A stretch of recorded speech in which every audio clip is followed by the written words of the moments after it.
and action. Anna had a question about an elimination diet, and it's not really a diet, but I wanted to explain the procedure. And that's what it is. It's a procedure to jumpstart your lifestyle change.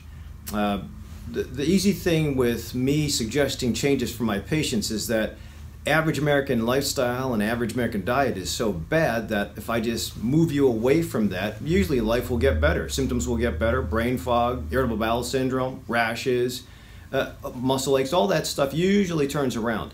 The problem is sometimes people find it very restrictive to eliminate everything, whether it's monetary or knowledge or cooking skills, or they're dependent on other people like my students or my elderly. So here it goes.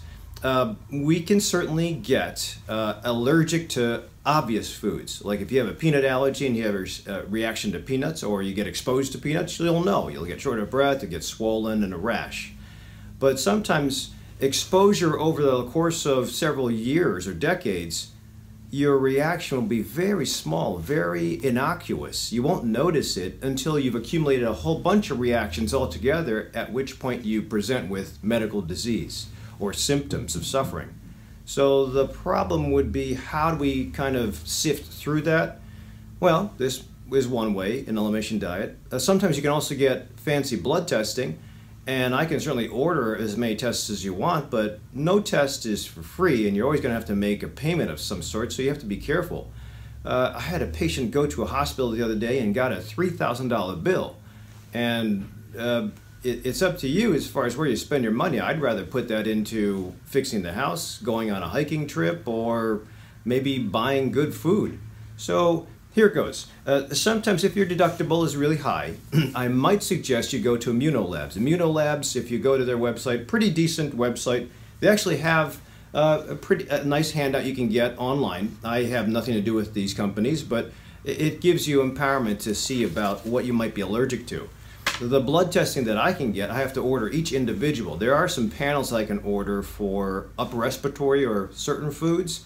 But again, those are expensive. If you're going to spend that kind of money, you might as well go to Immunolabs. I think it's $900 to get a broad range of different blood tests. And you look at their website, you'll see how full the list is. And then from that point, you actually talk to a nutritionist or a counselor on that end, and it's pretty good.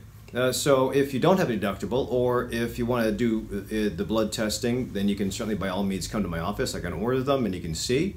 But the thing is, with food, you can actually do this elimination part and knock out a lot of symptoms and potentially save some money.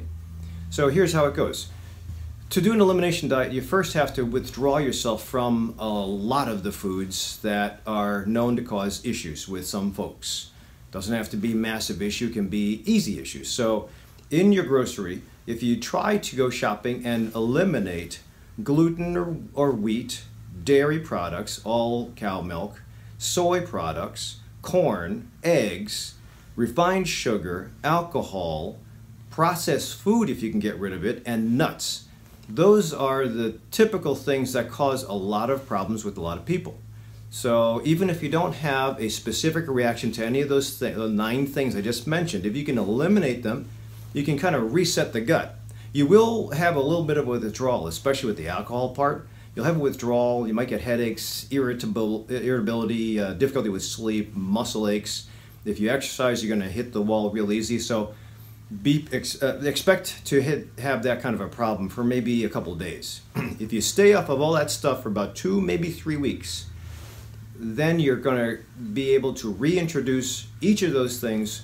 Oh, I would do it if I had my option. I'd do each thing 1 week at a time. You reintroduce the food product or the food group, and you keep an eye out for new symptoms that might be coming back. You try not to do anything else different during those reintroduction phase weeks, but if you can, you'll see a symptom that pops up again after having washed all that stuff out during your elimination phase. You'll see a symptom pop up, and you'll know that is a problem with that food group. Eliminated. The problem is that can take 2 weeks to eliminate and get clean, and then 9 weeks to get rid of all that stuff. So 9 extra weeks, that's a lot of time, and a lot of people don't want to wait that long. So I think the shortest amount of time you can go with is about 4 to 5 days. And reintroducing, staying with that food, and then adding a second group and seeing how that does, and then adding the third group, and keep on adding as time goes on. So the end result is that you've reintroduced all the foods, and you can see if any of the symptoms that you were previously complaining about return.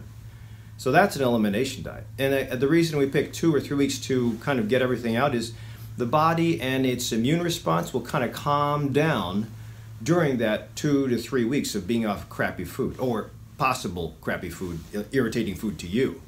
The problem also is that if you do this during the change of season, like spring or fall, that's when allergens might be high. So in case you have an allergy to dust, ragweed, mold, pollen, and you do that 2 to 3 week elimination, as you reintroduce one food group at a time, it happens to be your allergy season, you're going to think that that food group is causing the symptoms when actually it's the allergies. So try to do it during a time when season is stable.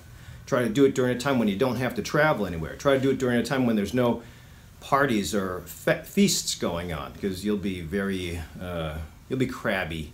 You don't want to be doing that during the holidays. So also keep your training level about stable as you can. So if you kind of keep everything neutral, you eliminate, and then you reintroduce one at a time, you should be able to find the offending agent. And you just have to write it down or put it to memory forever so that you can stay away from those food groups. So yeah, if you have an allergic reaction, life technically would be better if you stay away from the food group that causes your symptoms to come back.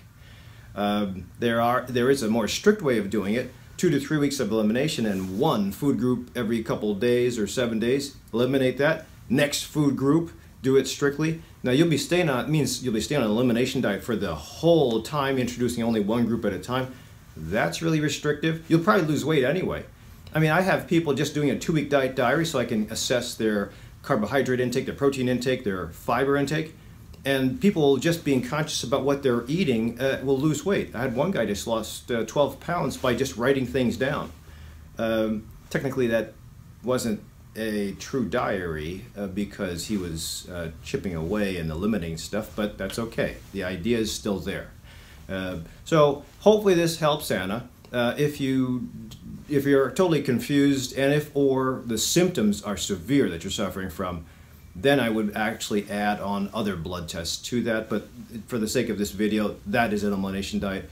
Good question. Hopefully this jump starts you. Remember, one thing to remember, if you do find that your metabolic rate gets reset, you lose weight doing this elimination diet routine, and then finding where you're going to be reintroducing and living and what kind of nutrition plan you're going to be doing after all this stuff, it is important to always have a registered dietitian, either a nutritionist or a registered dietitian, to tell you what to do after you reintroduce the new lifestyle. If you have the elimination routine all tucked away, and then you have some type of a dovetail nutrition plan you want, doesn't matter which author, remember your metabolic rate is going to drop a little bit. So sometimes after that little bit of a holiday and then a reintroduction of food and then an exercise activity you're going to introduce, you might have to get somebody to calculate your basal metabolic rate again, because as you drop that BMR down, your body is going to be very good at extracting calories. It's going to make even smaller changes, possibly return you back into weight accumulation. So whether you do a calculated BMR or you do an impedance test, that's a gadget you stand on and you hold 2 grips at a time, it's still up to the person to kind of re-estimate where you are after you hit a certain goal, or if you hit a certain wall, and then try to redesign another routine until the next time you plateau.